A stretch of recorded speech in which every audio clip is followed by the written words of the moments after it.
back to my channel, or welcome if this is the first video of mine that you are seeing. And if you are new here, my name is Julia Kelsey. I'm 25 years old. I live in Orlando, Florida, and I have a budgeting and money management coaching business that I started over on Instagram, but have moved over to YouTube as well. And this is where I show and share with others that budgeting and money management can be simple and actually enjoyable, and help them get to a place where they are easily accomplishing their financial goals while still being able to live a life that they enjoy. So today's video is going to be another monthly goals and net worth update. So in these videos, I like to go through all of the goals that I outlined originally in my 2022 financial goals video at the beginning of the year. I'm going to go back over those same goals and show you what I was able to accomplish towards them in March. And as well, I will show you a net worth update, the different components of the net worth calculation, and what my final net worth number ended up being at the end of March. And as always, I will be showing you my budgeting spreadsheet. And if you like these trackers and think they might work for you, I do sell this entire template on my website for just $10. And that includes the trackers I'll show you today, as well as the monthly budgeting template that I show you in my Budget With Me videos, as well as a bunch more. So if you're interested in that, I will leave the link in the description. And all of these templates and trackers are always included in any of my coaching packages as well. So let's get started and see what I was able to accomplish towards my goals in March. And like always, we will start with my income. And like I've mentioned before, I didn't set a specific goal for my income in that financial goals video, or just in general. However, I do like to keep track of it because this is the money that's directly going towards all of the other goals. So I need to make sure that I have sufficient income coming in to be able to reach the goals that I do have. So I like to keep track of it. And I do tend to average around $4,000 per month of income. So that's what I use to set my goal, just 4,000 times 12. So we can see in March, my income came to $4,340. And that brings my total to the year to just over $13,100. And here again is that goal that I talked about. So the 4,000 times 12 gives me a goal of $48,000. And I like to have a specific goal amount here because that allows me to calculate a percent completed. So this tells me how far along I am to accomplishing this goal, and I can use it to see if I'm on track given how much of the year has passed. So we are through 1/4 of the year, so I should expect to be about 1/4 of the way, or 25% of the way through accomplishing these goals. So that's kind of the benchmark I will keep in mind when I'm reviewing all these goals, to tell me if I'm on track to accomplish these goals by the end of the year, am I ahead of schedule, behind schedule, and if I need to make any adjustments. So in the case of my income, I can see that I'm a good bit above that 25%. So I'm right on track here to even surpass this goal by the end of the year if I keep up this same amount of income coming in. And then the next line is my expenses. And again, I didn't set a specific goal for this, but in a roundabout way, I kind of do have a goal, because I'm challenging myself to put 25% of my income towards financial goals, meaning that 75% would be spent, would be expenses. So that's kind of how I came up with my goal on this section, just 75% of the goal that I set for income. So in March, we can see that my expenses came to $3,192, and that brings my total for the year to $9,200. And again, my goal is just 75% of that $48,000 from the income line. And so we can see that my percent completed for my expenses is 25.6. Now for expenses, obviously this is something we want to limit as much as possible. So we would rather this be below that 25% or whatever benchmark you're using. And we can see I'm just slightly above it. So probably not enough to be alarmed, but it catches my eye and tells me that, okay, this might be something that I need to keep an eye on if this continues to get further and further away from that threshold, because ideally I would want it to be even under if possible. And then the next section is my debt section, and as we all know, paying down my student loans is my biggest priority for the year. So this is where a lot of that focus is going to be done. So my first line item is just my student loan line item, which just shows my minimum payment. So that is what's reflected here, just my $911, which is my normal minimum payment. So we can see I've made the 3 for the year so far. So that brings my total to about $2,734 for the year. And my goal, again, is just super simple, my $911 times 12, because I expect to make my minimum payment every month of the year. So that's just under $11,000. And because I made all of my payments for the year so far, I'm perfectly at that 25%, which is to be expected. And then the next line item is where the little bit of extra is happening. So my goal for the entire year is to get my student loans under $37,000. So I've calculated, taking into account interest and my minimum payments, what extra I would need to get me there. So I've estimated that to be about $563. And this is where I'm going to keep track of actually making those payments. And I'll show you a little bit further down that we had just a little bit of success and money going towards this account this month, because we haven't had a lot going on so far this year, but I haven't physically made that payment yet. So that's why nothing's reflected here. Once I make that payment, and I'm hoping to save a little bit of a larger amount first, and then once I make that payment, it would be reflected here. So we're still just at 0 for right now, but we can see again my goal of 563, and obviously my percentage is just 0 because I haven't made those payments yet.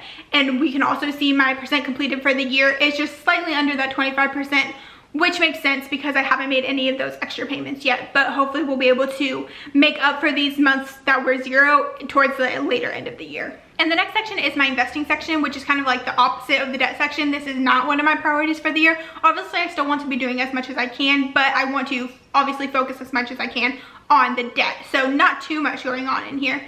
Actually not really anything for the month of March. So my first line item is just my 401k, which was my employee sponsored plan when I had my 9 to 5, which I don't have anymore. So that's why this contribution is zero, but I did have contributions earlier in the year. So that's why I just like to keep track of it.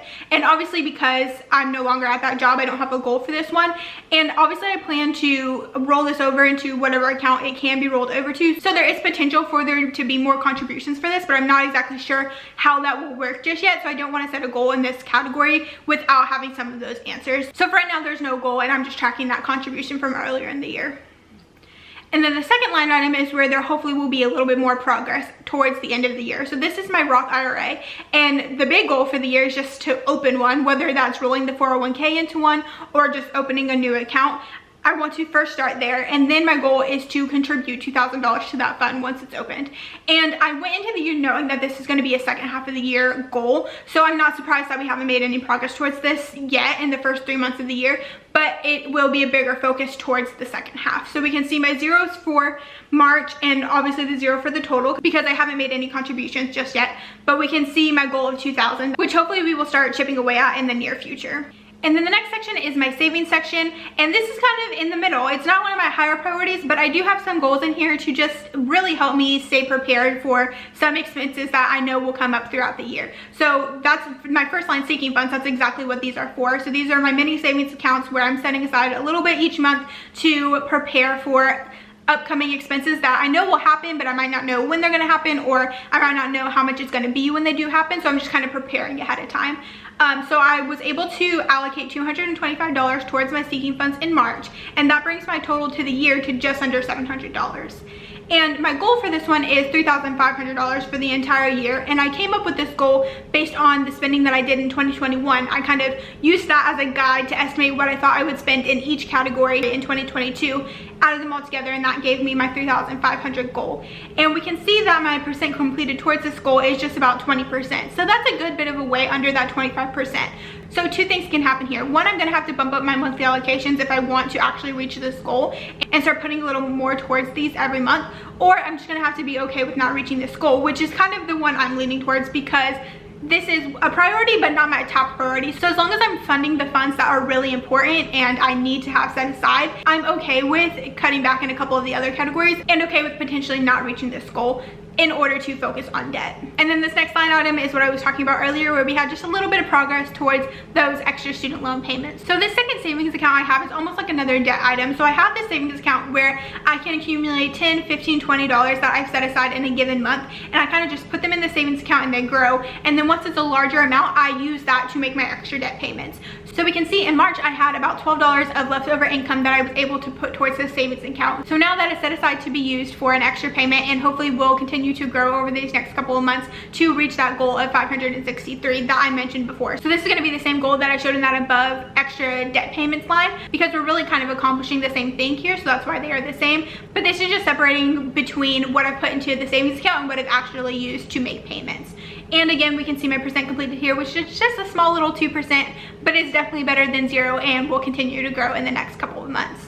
And we can also see my total percentage through all of my savings goals is again below that 25%, which makes sense because both my sinking fund goal and my student loan fund goal are underfunded at the moment, so not surprising here. And then my last goal in this table I kind of touched on earlier is that I want to have 25% of my income going towards financial goals and 75% going towards expenses. And this is similar to what a lot of people will talk about having a savings rate. So like 25% would potentially be my savings rate. However, my biggest financial goal is debt. So a lot of that 25% is actually not going to savings, it's going towards debt. So that's why it's just financial goals in general. And this will keep track of that allocation per month. So we can see in March that I put 26% of my income towards financial goals, so right above that threshold that I have, and that means that 74% went to expenses, so under that threshold as well. And we can also see that I'm keeping track of this for the year, because ideally that's what I'm looking at to reach these percentages throughout the entire year. So we can see that for the year I'm at 30% of my income going towards financial goals, and that means 70% going towards expenses. So I still have a really good buffer that I kind of created in January going, that will be nice to have going forward in case I have any months that are the opposite of what I would like. This little buffer that I have going can account for that, so that's awesome to keep that going. And then just really quick, I will update you on my savings tracker and the account balances in my two different savings accounts. So I just have two savings accounts, one I've talked about, and then also my emergency fund. And my emergency fund, we've seen, has been going down a little bit these last couple of months because I have been having to use a little bit of that income. So this is just where I keep track of that. So we can see I had a deduction in March, and my balance in that account as of now is $10,500. So this is just where I keep track of money going in and out of that account, and can see what my balance should be and make sure it reconciles with the money I actually have in that bank account. And then similarly for my student loan fund, which is the savings account I mentioned earlier for extra debt payments, we can see that I did have an allocation in March, which was that $12 I talked about, and then also $25 from my tech sinking fund, which I've talked about a lot. But basically I'm using any money that I put towards that sinking fund throughout this entire year to replenish money that I took out of this account at the end of 2021 to purchase the camera that I'm filming on right now. So any money that goes towards that sinking fund gets taken right back out and put into this account. So that was $25 plus the $12. So that brings the total balance to just over $2,000 in this account. And I do like to have a pretty decent buffer here, especially right now where my income might be a little bit variable. I like to have at least one, if not two, which I have right now, months worth of minimum payments saved, just in case something happens and I need to be able to take from this to make a minimum payment. I don't want to risk not being able to make a payment and missing one, so I have a good little buffer sitting here just in case I needed to take from it. So now let's move on and do a little bit of a net worth update. And just as a reminder, net worth is calculated as all of your assets minus your liabilities, or everything that you own minus everything that you owe. So we're going to go through those two different components, kind of talk about what changed within each, and then I will share my final net worth number at the end of March. So starting with my assets, the first line item is my checking account. So this is the money that was sitting in my checking account at the end of the month. And basically this is my checking account cushion, and then also this has my sinking fund money in it as well. So we can see at the end of March I had $2,500 and basically $80 sitting in my checking account. So that is a good little buffer that I like to keep in there in case bills come out higher than expected. And then obviously my sinking fund money is in here. I do usually keep this at $2,500 just because this money is not doing anything for me, and it could be better used even just in a high yield savings account. So I normally keep this at $2,500. I just haven't moved that $80 out yet, so that's probably something I will do at the end of April. But as of right now, that was what was in this account at the end of March. So we can see a little bit of a change, a little bit of an increase from February. It increased by about $84. And then the next items are my savings accounts, which I just mentioned. So this is my emergency fund and my student loan fund, just the balances that I have within the two. So we can see at the end of March that was $11,767. And we can see that this did decrease from February, which makes sense because I did have to spend a little bit out of my emergency fund. So that's where this negative almost $2,000 came from. And then the next item are my retirements account, which is right now just my 401k. And we can see that that did grow a little bit in March. So my ending balance was $34,614, and that was an increase of about $1,340. So a good little jump up, which is great to see because towards the beginning of the year, this was actually going down. So it's great to see that that's starting to earn a little bit of money again.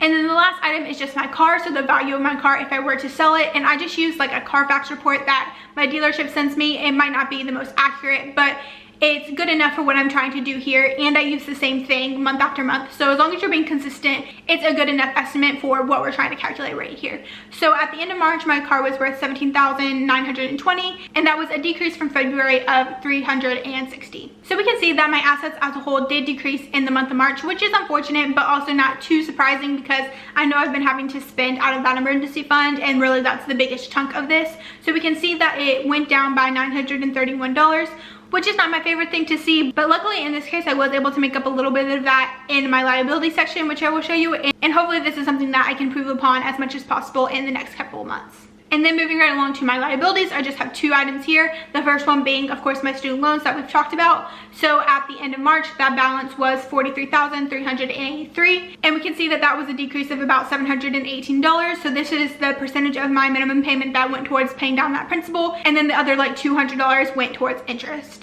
And then the only other item is my car loan. So that was about $19,680 at the end of March.